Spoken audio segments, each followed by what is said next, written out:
अमावस्या के दिन आपको लगता है कुछ ना कुछ तकलीफें लग रही है तो एक पीपल का पत्ता ले लो, उसके ऊपर एक कपूर का टुकड़ा ले लो, सारे घर में घुमाकर उसको दरवाजे के बीच मध्य में जलाकर रख दीजिए, थोड़ी सी देर जला दीजिए।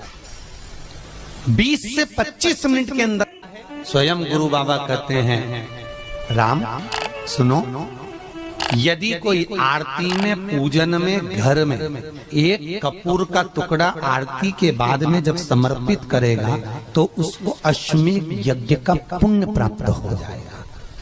अश्वमेध यज्ञ के पुण्य को पाने के लिए कपूर का टुकड़ा आज भी आरती में जलाया जाएगा, आज भी एक कपूर का टुकड़ा सुखा का। इसीलिए हमारे यहाँ शास्त्र कहता है महाराज, जब आपको घर में अगर ऐसा लगने लगे कि 15 दिन से बहुत बेचैनी है, बहुत दुख तकलीफ लग रही है, कोई ना कोई बीमार पड़ रहा है, कुछ ना कुछ तकलीफें लग रही है, तो एक पीपल का पत्ता ले लो, उसके ऊपर एक कपूर का टुकड़ा ले लो, सारे घर में घुमाकर उसको दरवाजे के बीच मध्य में जलाकर रख दीजिए, थोड़ी सी देर जला दीजिए। 20 से 25 मिनट के अंदर मकान में एनर्जी वापस आ जाएगी, उस भवन में एनर्जी वापस प्राप्त हो जाएगी। अमावस्या के दिन आपको लगता है कि हमारे पूर्वजों का उद्धार नहीं हुआ, हमारे पूर्वजों का कल्याण नहीं हुआ, कहीं अधोगति में कोई चला गया है, उसका बस एक बार, रोज नहीं जरूरत है, प्रतिदिन जरूरत ही नहीं, महीने में एक बार अगर अमावस्या के दिन भी आपने चंदन के थोड़ा सा चंदन अगर मेरे देवाधिदेव महादेव को 7 स्थान पर समर्पित किया है। अशोक यहाँ पर वर्णन कर रही है, मैना धन्य और कला की कथा कर रही है। तीनों ने सनकादि ऋषियों से मांगा। चंदन भगवान को अति प्रिय होता है और चंदन ही एक ऐसा होता है जो पितरों को भी प्रिय होता है, जिसका स्पर्श मात्र लगने से पूर्वजों का कल्याण हो जाता है।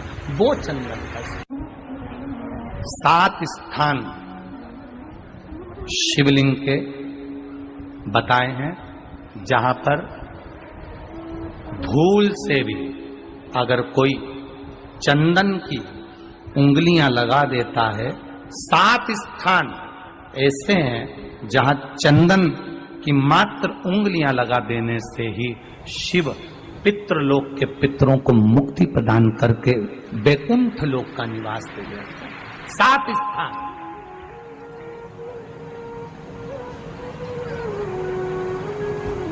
और वो 7 स्थान जो चंदन के बताए गए हैं, पहला भगवान देवाधिदेव महादेव के शिवलिंग पर चंदन का लेपन, समझ लेना जरा बहुत अच्छे से। आपको लगता है स्वप्न में कोई मुर्दे दिख रहे हैं, या कोई जल रहा है, या कोई मर रहा है, या कोई चला गया है, ऐसा भय लगता है। बच्चों को मानी भेजूंगी ऐसा हो जाएगा, पति को मानी भेजूंगी ऐसा हो जाएगा, कोई हमारे कोई गलत तो नहीं कर रहा है, आपको लगता है। 7 स्थान चंदन के बताएं महाराज। पहला शिवलिंग, दूसरा जहां गणेश जी का स्थान है, मालूम है ना सबको, जम के बोलो जरा, मालूम है ना सबको, जहां गणेश जी का स्थान है वहां अलग से गणेश जी बैठे, वहां नहीं। शिवलिंग में जलाधारी के ठीक सामने राइट में गणेश, लेफ्ट में कार्तिकेय, बीच में अशोक सुंदरी।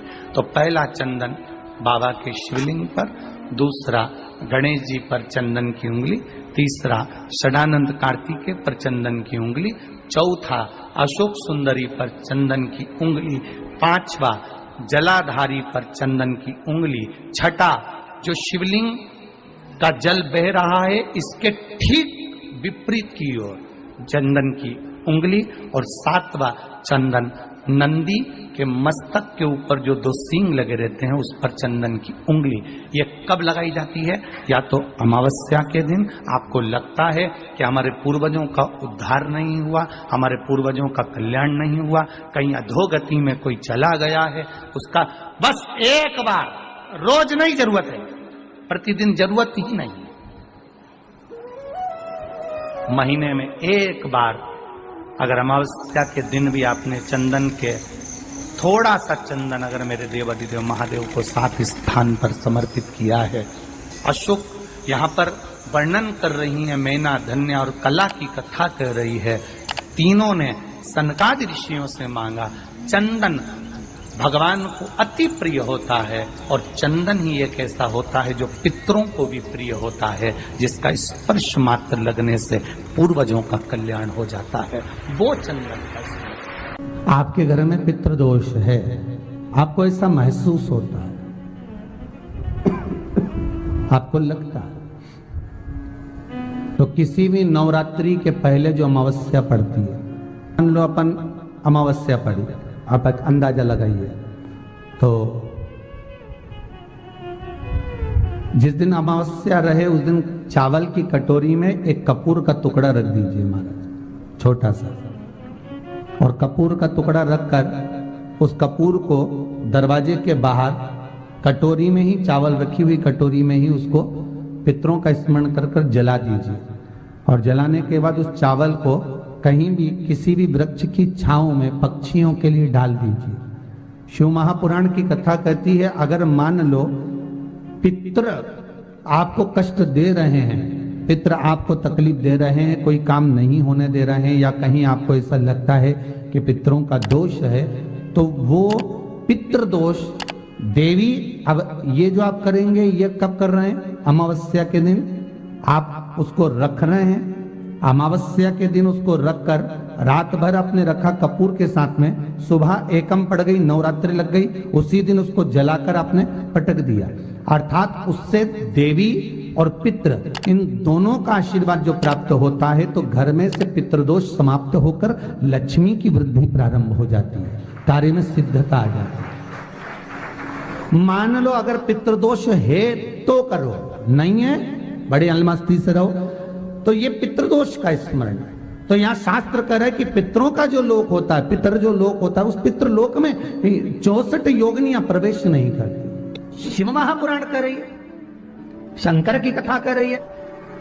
एक छोटा सा उपाय अवश्य करिएगा। मान लो आपको लग रहा है कि आपके घर में पितृदोष है, आपको ऐसा महसूस होता है, अमावस्या पड़ती है, चावल की कटोरी में एक कपूर का टुकड़ा रख दीजिए महाराज, छोटा सा, और कपूर का टुकड़ा रखकर उस कपूर को दरवाजे के बाहर कटोरी में ही, चावल रखी हुई कटोरी में ही उसको पितरों का स्मरण कर कर जला दीजिए।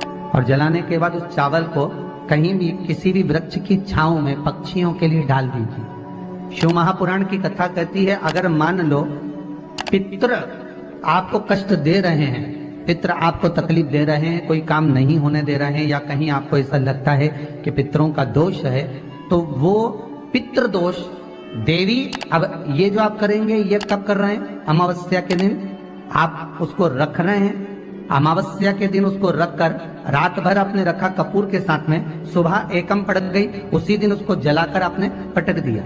अर्थात उससे देवी और पितृ इन दोनों का आशीर्वाद जो प्राप्त होता है, तो घर में से पितृदोष समाप्त होकर लक्ष्मी की वृद्धि प्रारंभ हो जाती है। अमावस्या के दिन प्रदोष काल में, प्रदोष के समय पर, प्रदोष काल में शाम के समय पर जाकर किसी भी नदी, तालाब, बावड़ी, कुआं, कहीं ना कहीं जो आपके पास में हो, वहां पर एक घी का दिया, बत्ती का मुंह दक्षिण की ओर कर कर अवश्य जला कर जाना, सारे पितृ दोष समाप्त हो जाएगा।